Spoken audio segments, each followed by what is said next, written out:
Cuarta Semana Iberoamericana de Comunicación, Estrategia y Marketing Político, del 8 al 12 de diciembre. Punto de encuentro para líderes, consultores y estrategas en el que convergen sobre las tendencias en comunicación política, electoral, gubernamental y de crisis. 5 días en línea con especialistas de Iberoamérica que comparten la visión, metodologías y casos de alto valor estratégico. Súmate y potencializa tu liderazgo en el entorno de la política. Regístrate hoy en hagamoscomunicacion.com/CISEMAP.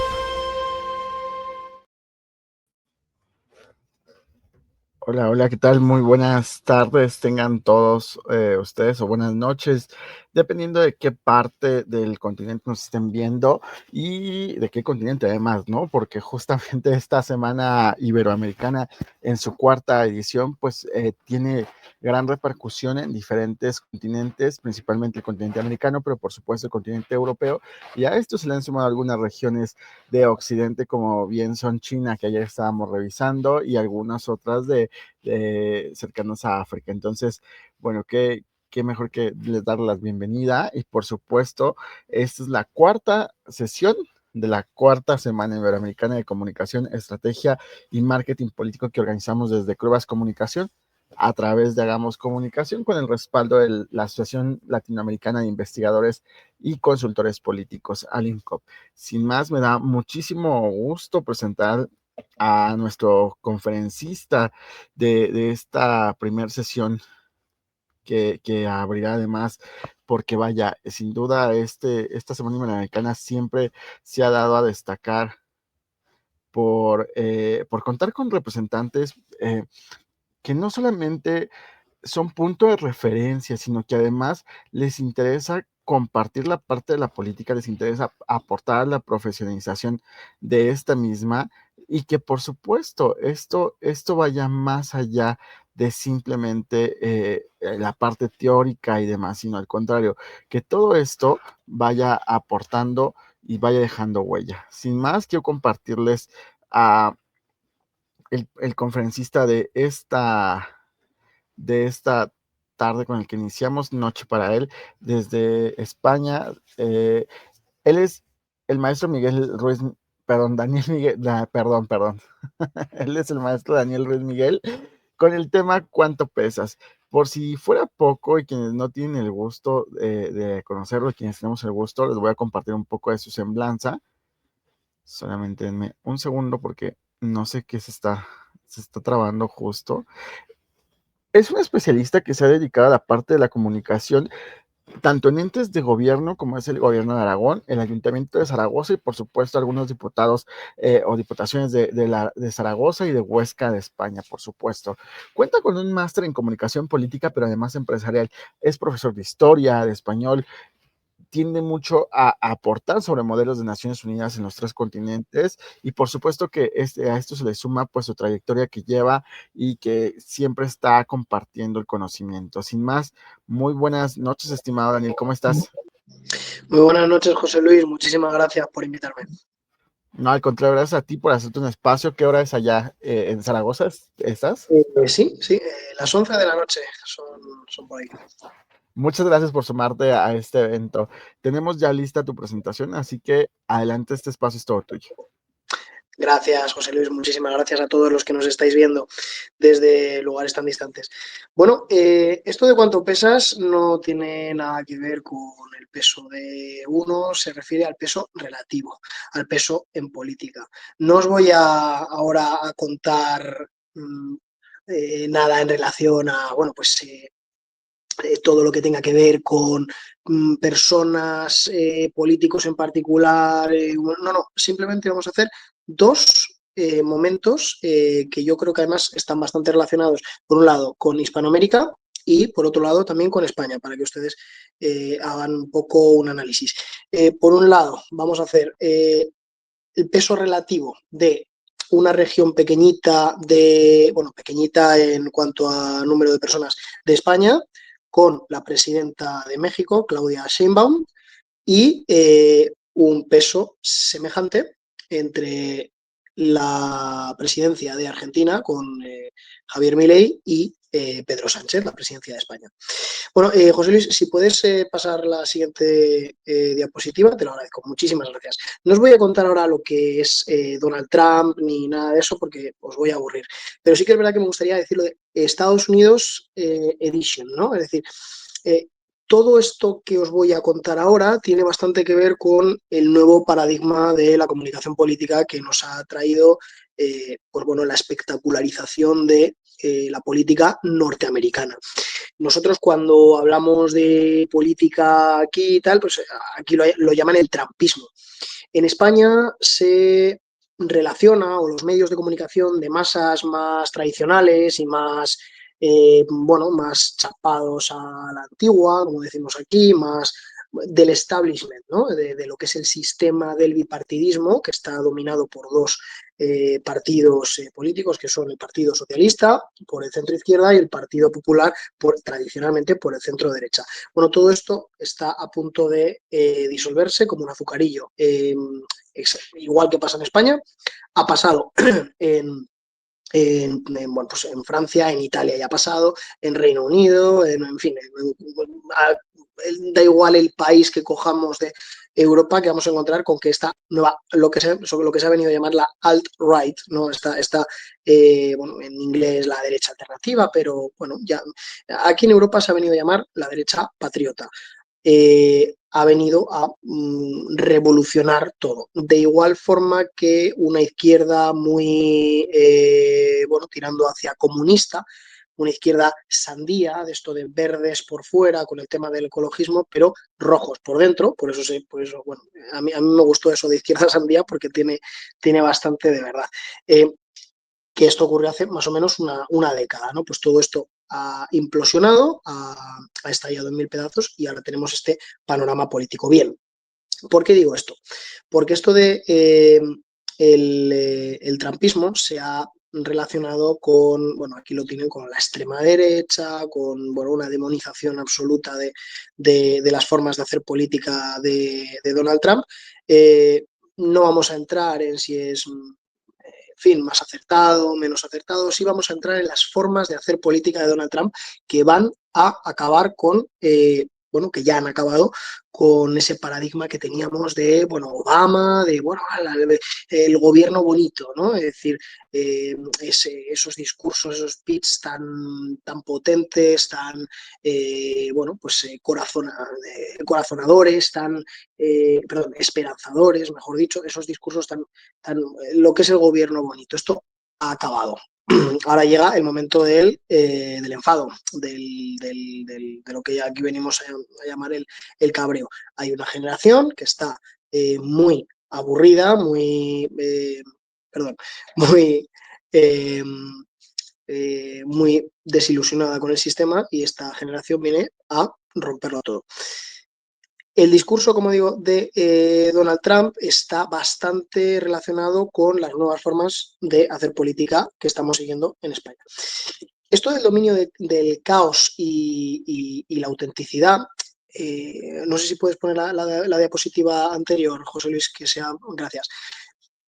El dominio del caos, lo que digo,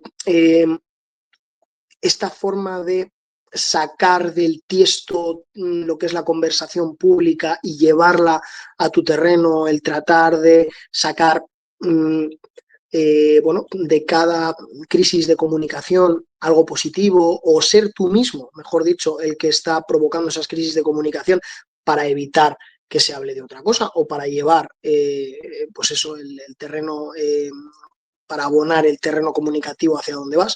Todo esto tiene que ver con bueno, pues las nuevas formas de hacer comunicación que nos ha traído Donald Trump, que recordemos que aparte de, bueno, de los 200.000 negocios que tiene este hombre, pues fue presentador de televisión, compró Miss Universo, es una persona para la que la política espectáculo, o sea, el espectáculo lo ha llevado a la política, porque formaba parte del mundo del espectáculo y en cierto modo lo sigue formando. José Luis, si puedes pasar a la siguiente. Vale, esto del enfoque, bien, el ruido mediático y la polarización emocional. Vale, con esto lo que nos referimos nosotros es que hay que empezar a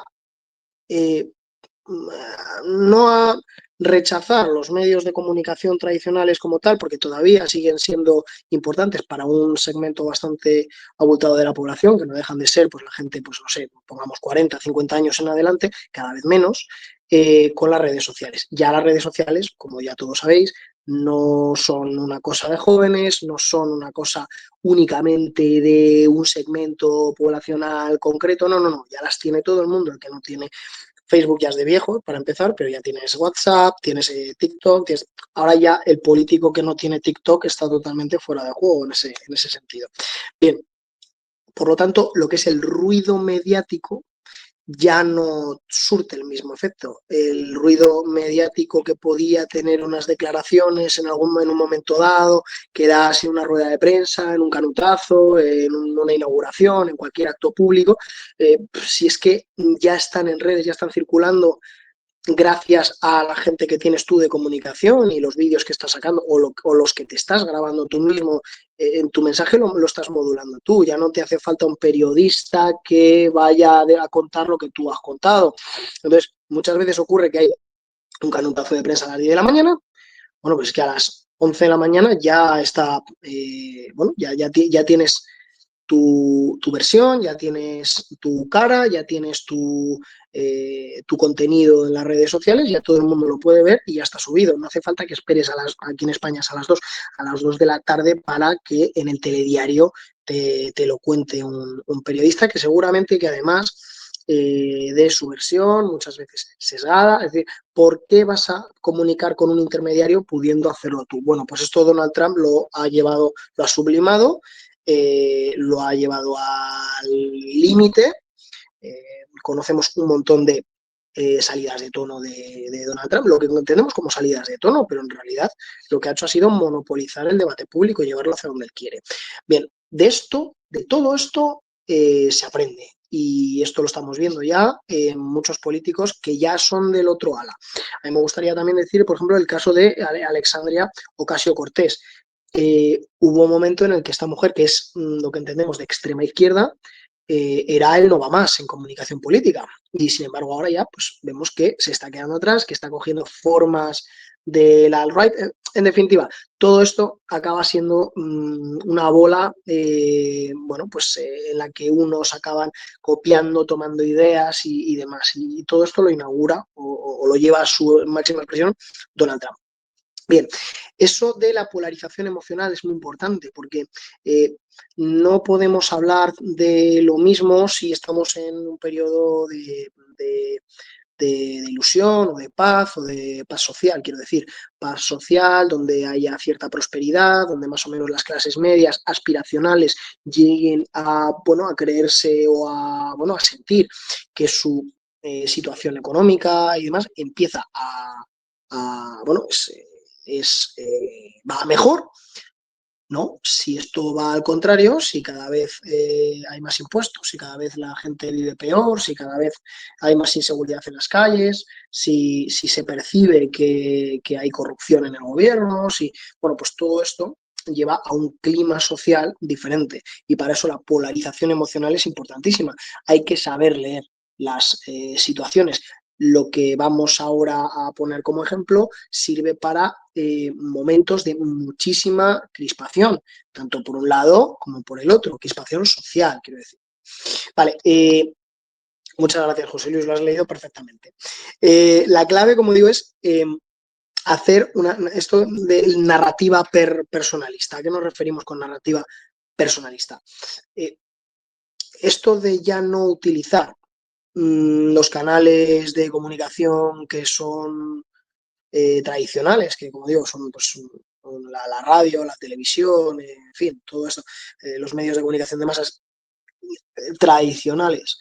Y empezar a ser tú mismo el que, perdón, empezar a ser tú mismo el que monopoliza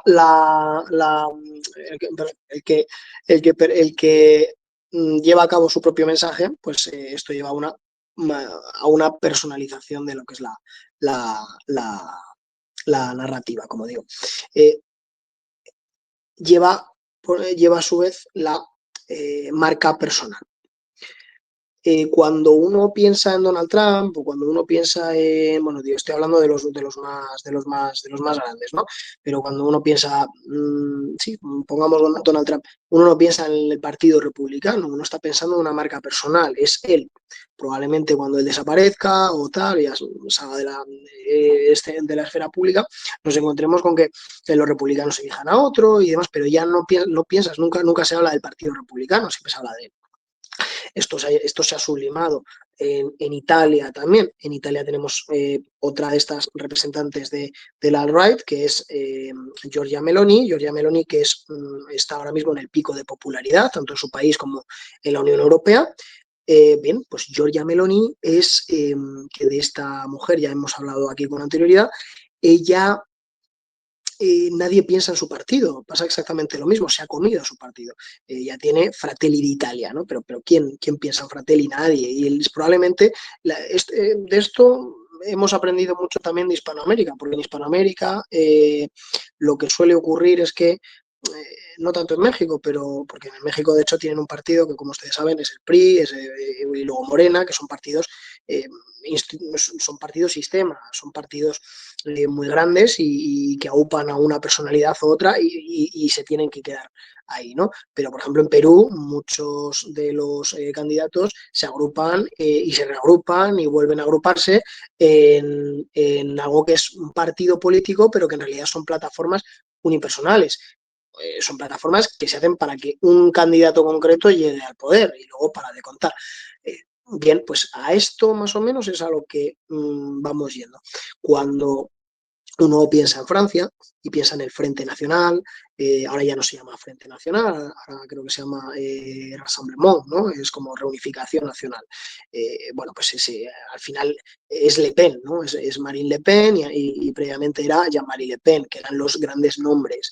De igual forma que Macron tiene el presidente de la República, el presidente, sí, de la República Francesa, que es Emmanuel Macron, tiene su partido, pero es que su partido, pues ahora mismo ni me viene a la cabeza el nombre, porque al final lo más importante es la figura de Macron, el resto es accesorio, ¿no? Y se volverá a denominar cualquier cosa. Bien, cada vez más empieza a ser importante eso que llamamos la narrativa personalista. La simplicidad retórica, no hace falta que hablemos en politiques, hay que ir a lo llano, hay que explicar las cosas perfectamente para que las entienda todo el mundo. Todo eso más o menos, pues eso no es nada nuevo, esto ya lo venimos, pues eso, al final todo esto está en todos los manuales de comunicación del mundo. Cuando uno se hace político le dicen, oye, que te entiendan, vale, muy bien, que te entiendan, pero es que ahora mismo las últimas declaraciones, por ejemplo, de Donald Trump, que siempre me gusta ponerle como ejemplo, está diciendo, oye, pues que, dice, ¿por qué inmigran? Dice, ¿por qué migran aquí? Dice, personas dice, que vienen de países de mierda. Claro, uno puede estar más o menos de acuerdo con lo que ha dicho y tal y cual. Bueno, pues sí, pero es que entra como un rompehielos. Eh, esa simplicidad, al final todo el mundo lo entiende, todo el mundo debate sobre eso, hay un escándalo que es sobre otro escándalo y otro escándalo más, que en definitiva lo que acaba haciendo es que todo el mundo en la peluquería, en la cafetería, acabe hablando de eso, ¿no? Y eso es importantísimo. Eh, Nos gustará más o menos lo que diga, pero en definitiva viene a ser eso. Por eso digo lo de el uso de las redes sociales, el no filter, es decir, el no intentar bajo ningún concepto que otros te digan lo que no, esto no lo digas o tal y cual, no, o sea, hablar sin filtros tiene premio, tiene premio. Claro, y la provocación y el bypass a los medios tradicionales son fundamentales, es decir, uno cuando intenta hacerse con el dominio del debate público no puede descansar únicamente en los medios tradicionales, como hemos explicado. Al final tienen que entender también allí que les vamos a dar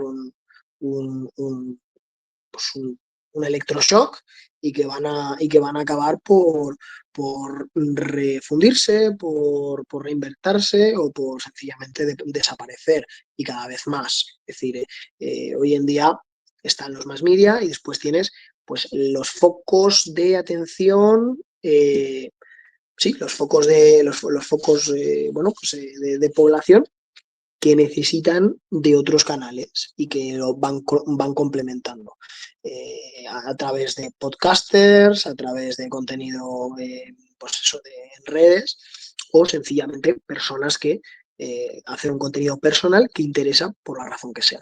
Si puedes pasarme a la siguiente, muchísimas gracias. José Luis, bien, esto de México y España. Ya pasamos al caso primero, ¿vale? A la presidenta de México, Claudia Sheinbaum, que en este momento además está bastante tocada en su imagen pública. Hasta aquí España han llegado muchísimas imágenes, noticias referentes a las protestas por la inseguridad que existe ahora mismo en México y que han tomado como objetivo pues, la Casa Presidencial y España. Esto en su momento ya lo inauguró Andrés Manuel López Obrador, que lo conocéis vosotros infinitas veces mejor que yo, pero aquí lo que nos llegó en España es que Andrés Manuel decidió no invitar al rey Felipe VI a, a un acto. El caso es que aquello fue un revuelo muy grande porque, como ya saben ustedes, México es el país junto con Argentina que más se parece a España porque es así desde hace 200 años que hay una relación excepcional entre ambos países y Andrés Manuel López Obrador pues decidió pues, que iba a utilizar España como un chivo expiatorio de bueno, pues como una especie, cuando uno utiliza estas cosas suele funcionar como una especie de desagüe de para pues sí, un desatascador, ¿no? Social. Si tú a la gente la entretienes, pues eso, con un enemigo externo, inventado y demás, pues suele ser así. Suelen olvidarse de los problemas domésticos. Esto es más viejo que el hilo negro y lo hemos visto en un montón de ocasiones. Un enemigo externo que viene de fuera, pum, y ya está. Y ya tenemos ahí el chivo expiatorio. El señor Andrés Manuel López Obrador, AMLO, lo utilizó con España. Bien, pues ahora también la señora Claudia Sheinbaum, que aparte de ser del mismo partido, sorprende muchísimo porque hablan exactamente igual, de lento. A mí me sorprende un montón, o sea, es que hablan exactamente igual. Pues esta señora también decidió que España iba a ser el chivo expiatorio.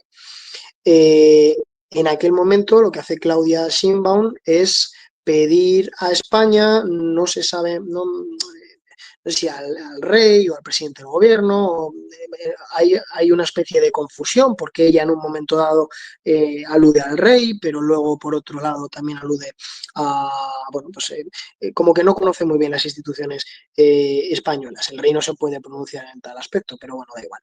La cuestión es que como Estado, España tenía que pedir disculpas por la conquista de principios del siglo XVI, de Hernán Cortés y demás. Claro, con todos los problemas que tiene México a día de hoy, con el narcotráfico, con los secuestros, la violencia, todo lo que se ha conocido de los campos donde, como saben ustedes, han estado, bueno, como campos de concentración que han tenido allí, que han encontrado, no sé si 400, 500 cadáveres, algo brutal, ¿no? Derivado de esto. Pues hombre, que hablemos ahora de lo que hacían o lo que dejaban de hacer los aztecas, pues que no tiene ningún tipo de sentido. Tiene sentido si lo que queremos es distraer la atención, si lo que queremos es, pues eso, un muñeco de paja, pues vamos a sacar un muñeco de paja, pues algo que sea visceral, volvemos al tema de la polarización emocional y vamos a hacer uso de eso. Bien. ¿Qué es lo que ocurre a continuación? Pues, y por esto viene el tema del peso relativo. Como saben ustedes, México es un país de 120, no sé si eran 127 millones de habitantes. Es un país harto grande, es enorme y tiene casi tres, ¿no? Sí, más o menos, dos o tres veces, más de unas tres veces la población de España. Eh, bueno, pues no sé si puedes, José Luis, pasar a la siguiente. Muchísimas gracias. Aquí pasamos eh, a a un combate de igual peso o de distinto peso. Bien, pues nos vamos a los pesos relativos, al peso distinto. Si pasamos a la siguiente, José Luis. Muy bien, muchas gracias. Ahí tenemos a, bien, esta persona que veis arriba se llama Alejandro Nolasco. Alejandro Nolasco es el líder de un partido similar a estos que he mencionado antes, como Fratelli d'Italia, como, bueno, parecido más o menos en este arco de lo que se llaman los Patriots en Europa, que se llama Vox.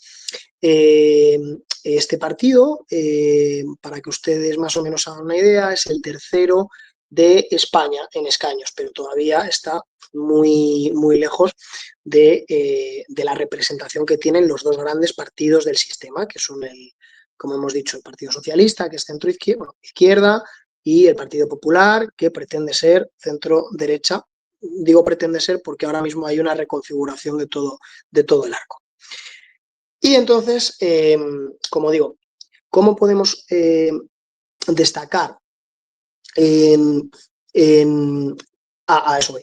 Entonces, es el líder de este partido en Aragón. Aragón es una región de España muy pequeña, que tiene 1.300.000 habitantes. Es decir, se pueden hacer un poco una idea de el peso que tiene el líder de un partido, que además tiene 7, para que se hagan una idea, 7 escaños de 67 que tiene el Parlamento Regional de Aragón, con la presidenta de México. Se pueden hacer ustedes un poco una idea de la diferencia de dimensiones que hay, ¿no? De dimensiones en cuanto a atención mediática, claro, es decir, pues no está, sencillamente no están en la misma liga. Bueno, pues lo que hace él es aprovechar esas declaraciones y en un canutazo de prensa pues se habla de que es, y entonces él le llama que analfabeta e ignorante. Bueno, pues eso de analfabeta e ignorante, pues ¿por qué? Pues porque había estado hablando de la brutalidad de los españoles, de que hicieron, de que allí los españoles hicieron cosas horripilantes y tal y cual, aprovechando una charla bueno, de una asociación en defensa de la cultura española, en defensa de los valores de Occidente, del cristianismo, de lo que supuso la conquista de América eh, para los pueblos originarios de allí, la brutalidad de los aztecas, en que, bueno, que Hernán Cortés entró allí, sobre todo apoyado y gracias a otros pueblos que estaban siendo a su vez oprimidos por los aztecas. Bueno, pues todo esto, aprovechando ese ganotazo de prensa, él lo que hace es soltar ese dardo a la presidenta de México, que precisamente venía de solicitar el perdón de España en el 2000, esto fue en 2024, en 2024 por la conquista acaecida en 1519-1521. Algo completamente fuera de sentido, ¿no? Bien. Consecuencia de todo esto fue que Claudia Sheinbaum al día siguiente, en una de sus mañaneras, que como ustedes saben, las mañaneras son, pues lo saben perfectamente, porque además conozco que José Luis ha tenido que tragarse unas cuantas, pues este invento de estar 2 o 3 horas todos los días escuchando al presidente o a la presidenta en este caso, pues contra su vida. Y entonces ella le hace una pregunta, probablemente una pregunta pactada, entonces le pregunta, pues desde España dicen esto. ¿Por qué? Porque ningún político del establishment, ningún político sistémico de estos dos grandes partidos se había atrevido a decir las cosas en este sentido, a hacer un mensaje tan, bueno, tan potente, un mensaje tan viralizable como ese, ¿verdad? Entonces, ese peso relativo es brutal, porque entonces lo que hace es que la presidenta de México se tira como se tira como 3 o 4 minutos hablando de las bondades bueno, de los mayas, de los incas, que no tienen nada que ver, porque sobre todo los incas, es decir, eso que hablan los peruanos de los incas, pero concretamente los mexicanos no tiene sentido.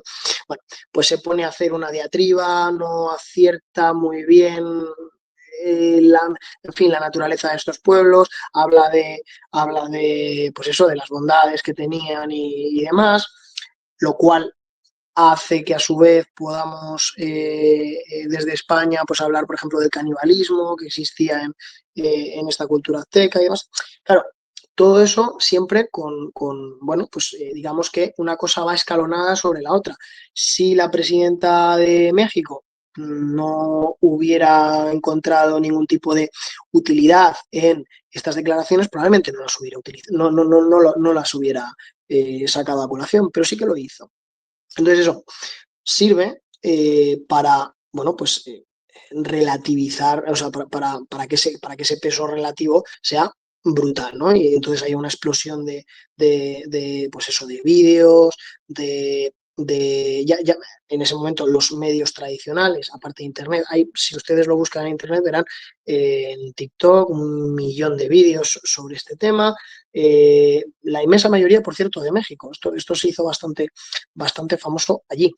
Pero también, por supuesto, en prensa nacional aquí, en prensa, por supuesto, regional, eh, dándole una importancia que relativamente pues no tiene, porque Morena es, bueno, Morena en este caso el partido dominante en México, que estaba, en fin, que está gobernando en aquel momento también, no tenía un poder, o sea, digamos que no son rivales, que sean parejos a nivel mediático, ni por poder político, ni muchísimo menos, ¿no? Estamos hablando del tercer partido de España, de un político regional del tercer partido de España. O sea, es decir, bueno, pues gracias a unas declaraciones, gracias bueno, a unos dardos muy bien lanzados y a manejar muy bien los tiempos, se pudo lograr bueno, pues esa relevancia mediática que de otra forma no hubiera tenido lugar. Si eso lo hubiéramos llevado nosotros, pues bueno, fíjate que ahora no tenemos redes sociales y vamos a ir únicamente bueno, pues los medios tradicionales. Pues es que la vida hubiera llevado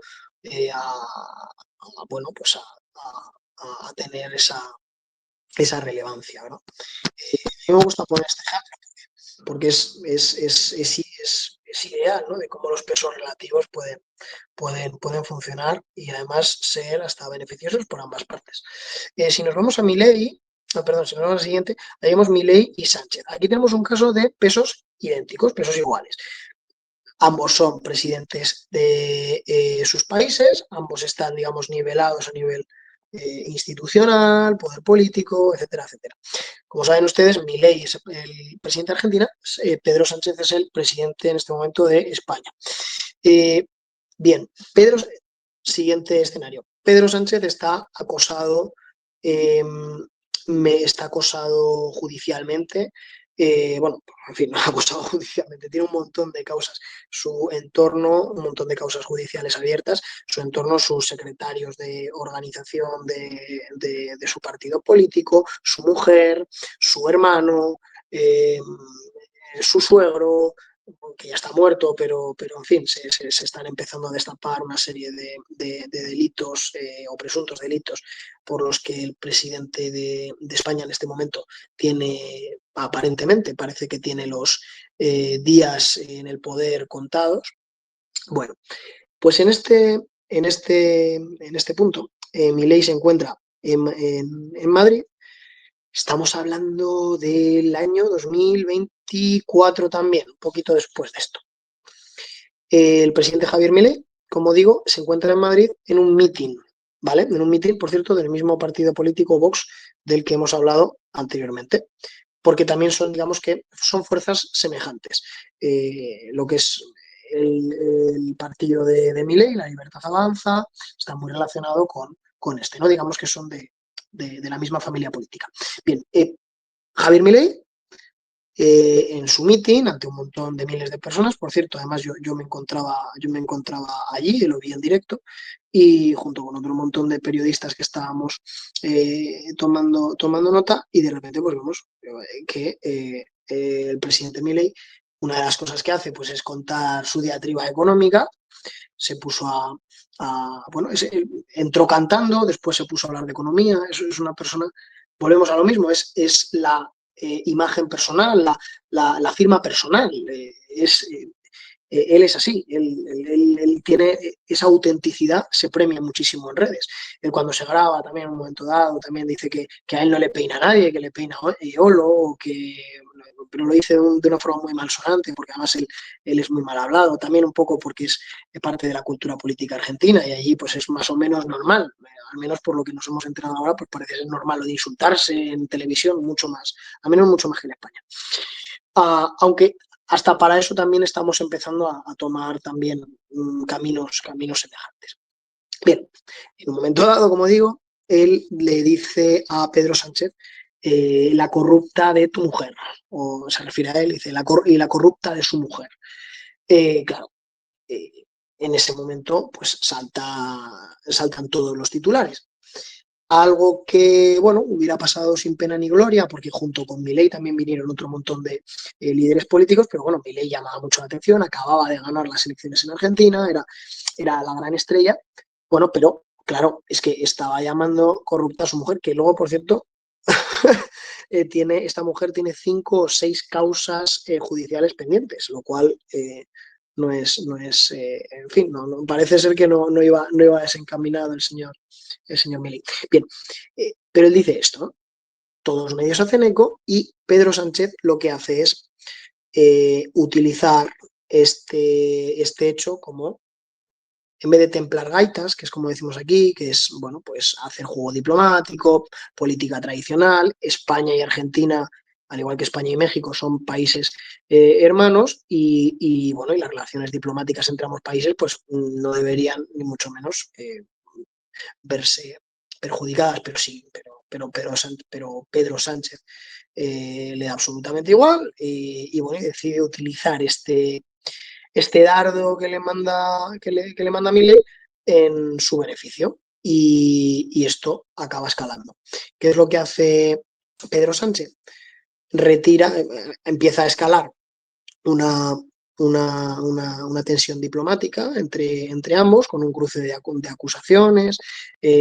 Uno de sus principales ministros de Pedro Sánchez, eh, por no decir el que parece ser el que va a ser eh, sucesor de Pedro Sánchez, ya veremos, pero bueno, por lo menos el que parece ser su mano derecha, se llama Óscar Puente, pues este señor insinúa que Javier Milei pues consume, bueno, no sé si se puede decir en internet, pero bueno, nos podemos hacer una idea, ¿no?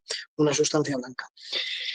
Claro, esto allí, pues, a su vez, Javier Milei, pues, a través también de su portavoz, o ellos lo llaman vocero, que también se llama Manuel Adorni, pues este señor también le pone a parir a Pedro Sánchez, poner a parir, quiero decir que, bueno, pues tiene una subida de tono tremenda, y al final España lo que acaba haciendo es retirar el embajador que tiene, bueno, el embajador de Argentina, lo cual es algo que no había ocurrido nunca.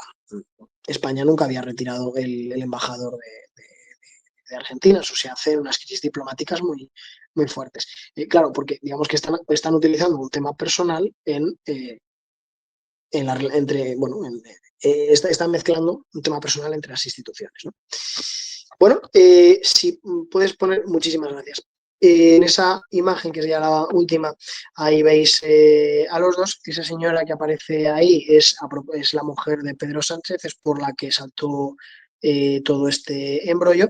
Y en la imagen de abajo a la derecha, pues ahí tenéis a Javier Milei en Viva 24, que es el acto de Vox, de este partido del que hemos hablado anteriormente, donde él, ya como presidente de Argentina, pues se refiere a Begoña Gómez como, bueno, no sé si la llama sí, corrupta, la llama corrupta. Bien, así ya para finalizar, ¿no? Y como recapitulando, al final tenemos que jugar con el, bueno, con los altavoces que tenemos. Desde desde una región pequeñita o desde una institución pequeña que no tiene demasiada relevancia, pues al final uno pues siempre se haya circunscrito a lo que los medios regionales quieran, quieran decir, ¿no? Pero sin embargo, si uno se crea perfiles muy potentes, personales, en España tenemos muchos ejemplos de muchos alcaldes de localidades muy pequeñas que se han hecho muy famosos por lo mismo, porque han decidido hacer su propia marca personal a través de las redes sociales o porque han utilizado las oportunidades que tienen, los dardos que pueden lanzar, han utilizado muy bien los tiempos para colarse en la prensa nacional, para colarse en los mass media, para colarse en otras zonas que digamos que no son las naturales o donde se deberían de mover más. Y eso, si se utiliza con inteligencia, puede ser una herramienta política extraordinaria, ¿no? Esto lo vemos en estos dos casos. Cuando se trata de pesos similares, pues más o menos podemos intuir que la idea es la misma.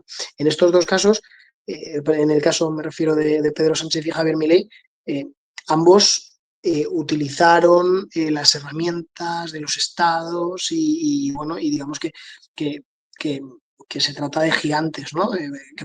Que utilizaron esa relevancia que tienen para llevar a cabo bueno, pues una acción de marca personal, porque esto no deja de ser otra cosa que una marca personal. Se le llegó a decir, por ejemplo, a Begoña, que claro, es que es la primera dama, ¿no? Es que en España no tenemos primera dama, es una ciudadana más, es la presidenta del gobierno, perdón, la presidenta, es la esposa del presidente del gobierno, no es la presidenta del gobierno, ni es la primera dama como la tienen en Estados Unidos, que sí que es un cargo institucional y reconocido. Aquí no, es una ciudadana más. Claro, por eso no puedes hacer de la política personal o sea, de lo personal un tema político. Y bueno, José Luis, hasta aquí ha llegado un poco los dos ejemplos que quería poner. No sé si tenéis alguna pregunta o queréis consultarme cualquier cosa. Muchísimas gracias, Daniel. Justamente este tema del cual tocaste, del tema de la disculpa, ¿no?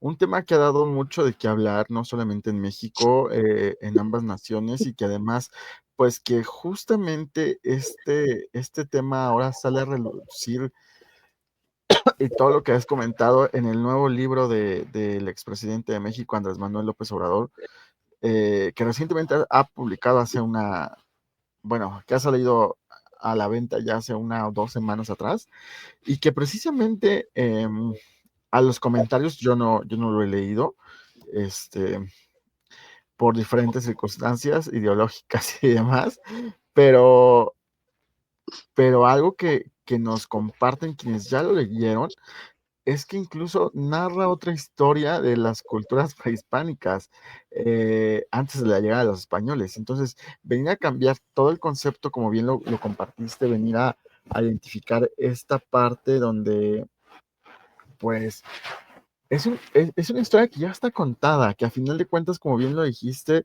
eh, no estábamos nosotros en el 1500 ahí, no nos lo hicieron a nosotros, como para venir de pronto a querer regresar al pasado, pero luego también querer adaptar al presente, y vaya, un sinfín, ¿no? Creo que es algo de la parte de congruencia que justamente la izquierda ha llegado pues a querer modificar, ¿no?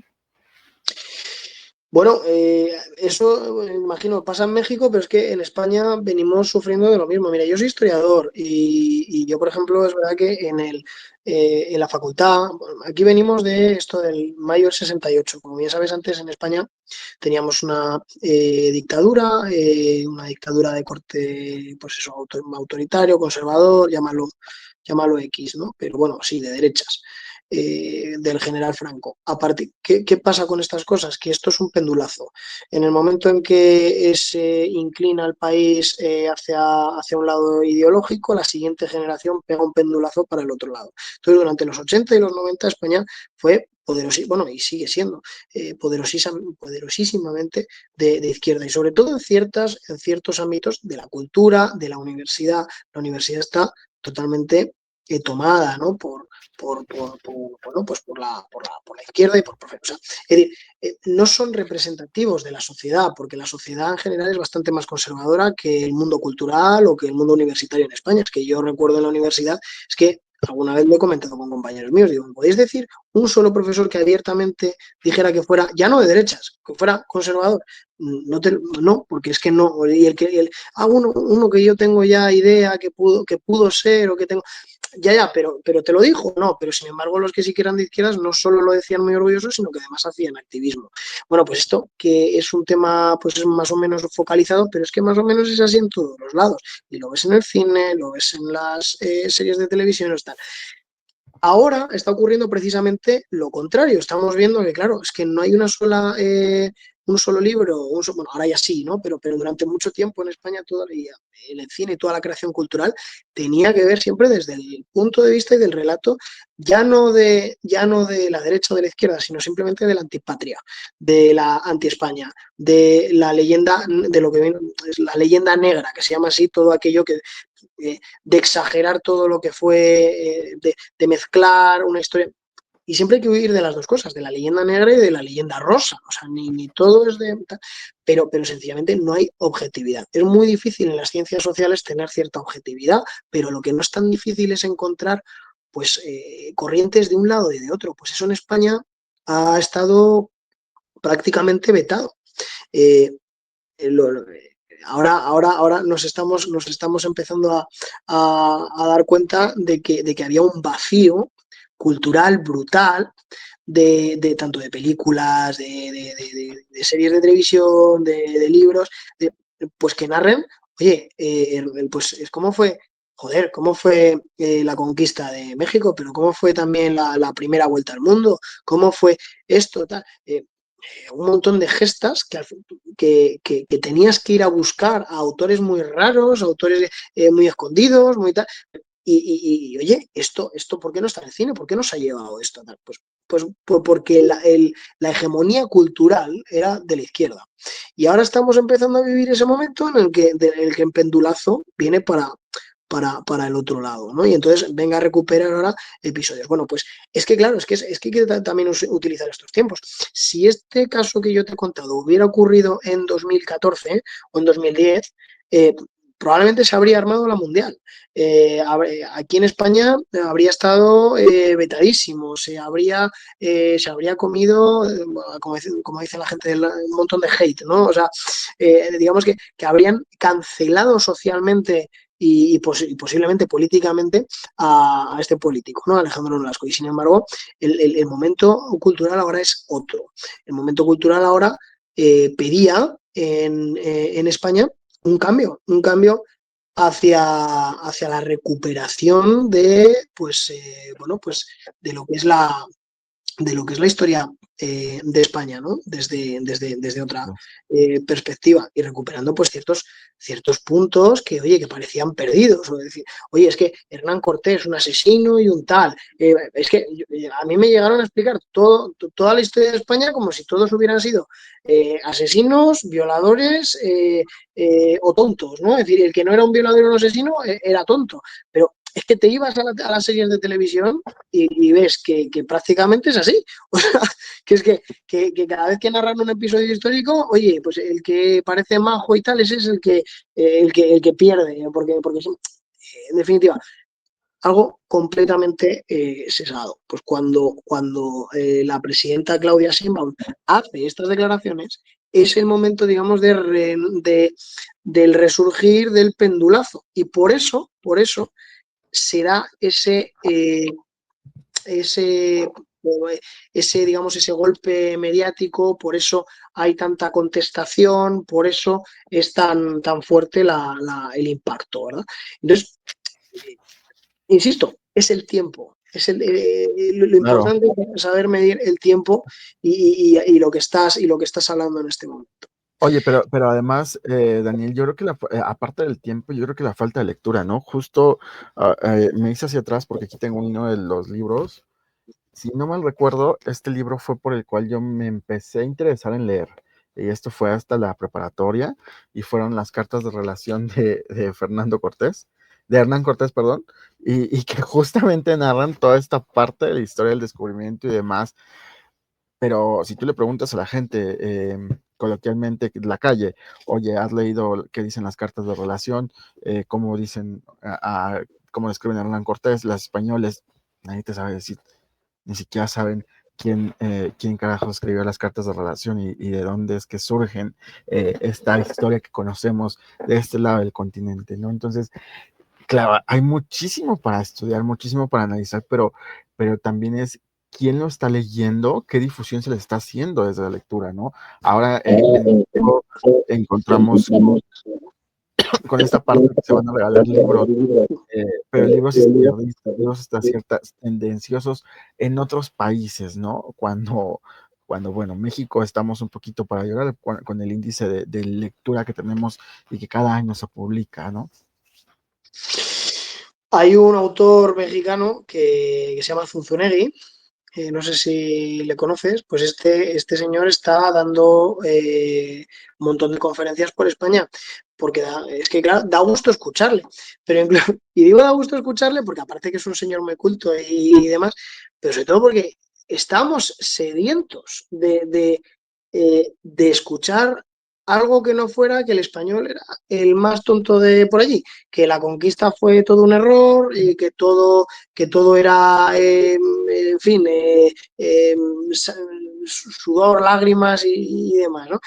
Hombre, fíjate las catedrales, fíjate tal, la Veracruz, fíjate esto, tal. O sea, básicamente, hay una, es que, bueno, y sigue siendo, esto era un páramo en ese sentido, un páramo cultural, un páramo en todo, o sea, todo era pues eso, para triunfar políticamente y socialmente en España durante mucho tiempo, había que ser, pues prácticamente, no digo anti-español, pero renegar, sí, renegar de toda la historia de España. Y yo me di cuenta que también a ustedes en México les pasa parecido con algunos movimientos como Morena, ¿no? Yo no me quiero meter en lo que no me toca, pero sí que es verdad que veo paralelismos con toda la historia anterior. O sea, que parece ser como que no parece ser, no estoy convencido de esto. La izquierda lo que siempre intenta hacer es que todo lo que haya venido previamente y anteriormente, como tratar de reescribirlo. Tiene un problema con la historia. Entonces, ya desde la Revolución Francesa, lo primero que hacen los jacobinos es cambiar el nombre de los meses, cambiar el calendario, cambiar, bueno, llamar a Dios el ser supremo, cambiar completamente todo.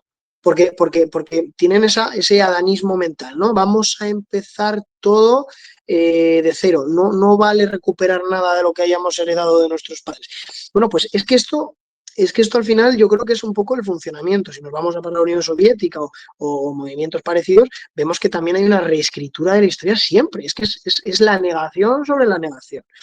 Y insisto, por centrarme en esto que hemos visto ahora, ¿no?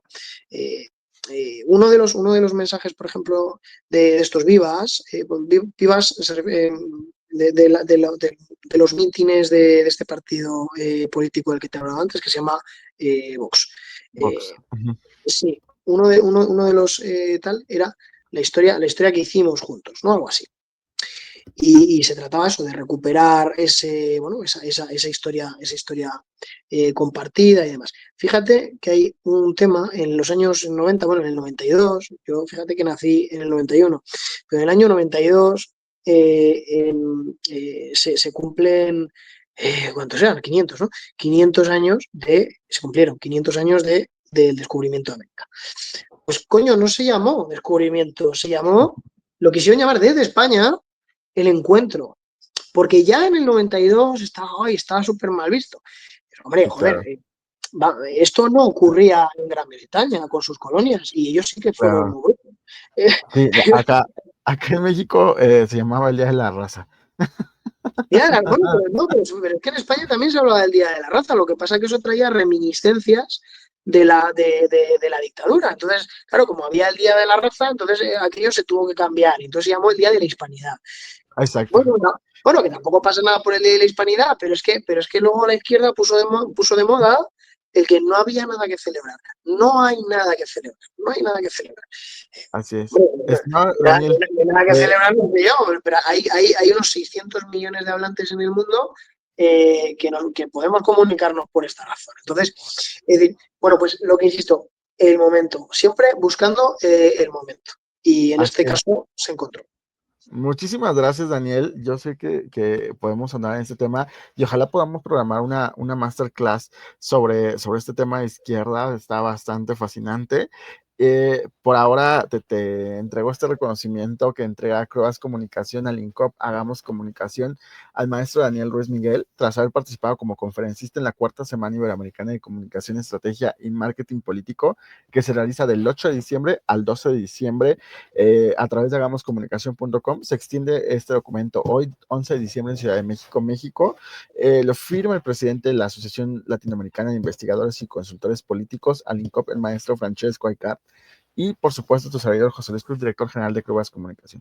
Muchísimas gracias por tu tiempo, estimado Daniel, por el apasionamiento que siempre le pones a estas conferencias. Sin duda vas próximamente a llegar una invitación de algunos proyectos que tenemos ya en puerta y que próximamente estarán por anunciarse. Te mando un fuerte abrazo hasta Zaragoza y estamos en contacto, Daniel.